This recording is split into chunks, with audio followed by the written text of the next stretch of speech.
On a steep Hawaiian hillside in 1975, a man strapped himself to a hang glider and leapt into the wind. He crashed and died almost immediately. His followers believed he had transcended into another dimension. His name was Father Yod, born Jim Baker, a judo black belt, restaurateur, and self-declared messiah. In 1969, he opened a health food restaurant on the Sunset Strip called The Source. Celebrities ate there. The menu was vegetarian. The staff were his spiritual family. By the early 1970s, over 150 members lived communally under his authority. He took 14 wives, some as young as 14 years old, at the time of their joining. Members recorded psychedelic rock albums under his direction. No one was permitted to leave without his blessing. His word was treated as divine law. When legal pressure in Los Angeles mounted, he relocated the entire commune to Hawaii. 6 months later, he was dead. And his followers were left with nothing but music recordings and memories of a man who called himself God. This was episode 20. In 1975, a man died on a Hawaiian cliff, performing a hang glider flight he had no training to attempt. His followers stood below and watched. Some wept, some cheered. Most believed he had not died at all, that he had chosen to leave his physical form as an act of spiritual ascension.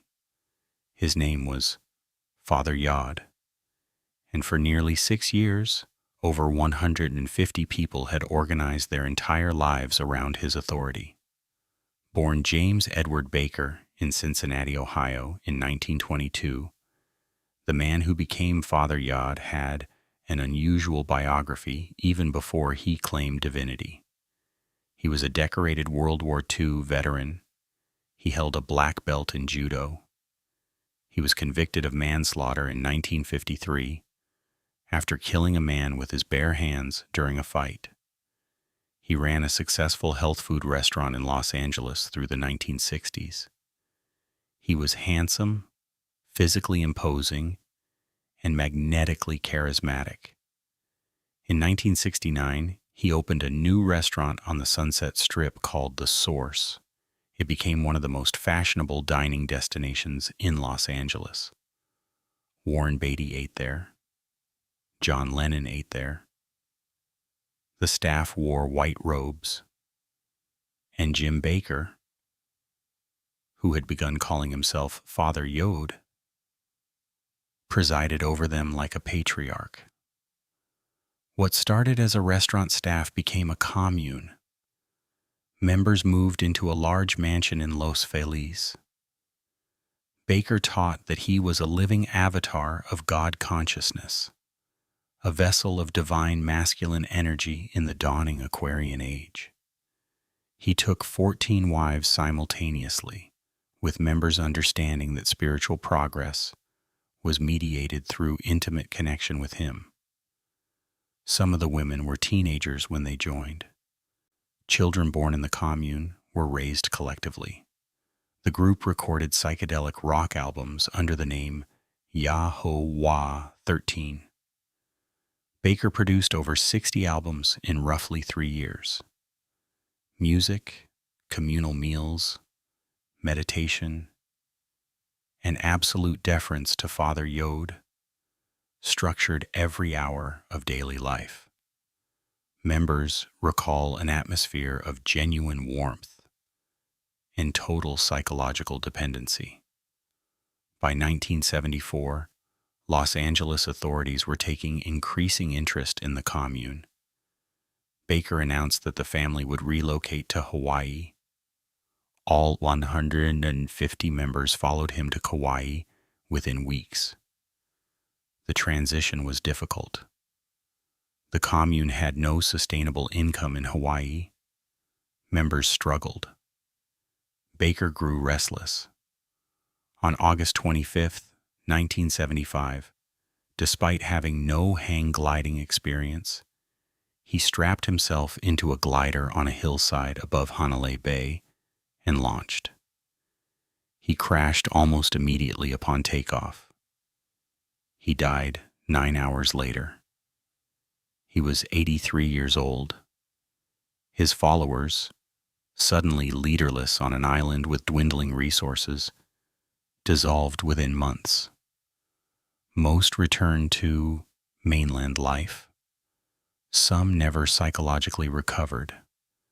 The music they recorded has since been rediscovered by collectors worldwide. The Source family's recorded output is genuinely unusual. Yahoo 13 produced psychedelic rock that critics now describe as ahead of its time, raw, experimental, spiritually charged recordings made on primitive equipment in the commune. Father Yod played gong and gave instructions. Members played instruments. The albums were pressed in small quantities and sold at the Source restaurant. They were largely forgotten after the commune dissolved. Beginning in the 2000s, reissues and retrospective compilations found a cult audience among collectors of outsider music. The music's rediscovery has contributed to a nostalgic and often uncritical reconsideration of Father Yod and the commune. A 2012 documentary, also called The Source Family, presented the group largely through the eyes of loyal survivors. Former members who experienced harm had less prominent voices in that narrative. The Source family did not use physical coercion or overt threats. What it used was subtler and, for many members, more durable. Father Yod positioned himself as the mediator of divine consciousness. To leave was not merely to leave a group, it was to leave the possibility of spiritual advancement. He controlled information by being the primary source of it. He controlled behavior by framing all deviation as spiritual failure. He controlled intimacy by situating himself at the center of the commune's emotional and sexual life. Former members describe a process of gradual absorption, not a sudden conversion, but a slow narrowing of the world until the commune was the only world they could see. This is the architecture of totalistic environments, not walls, but the steady disappearance of what lies beyond them.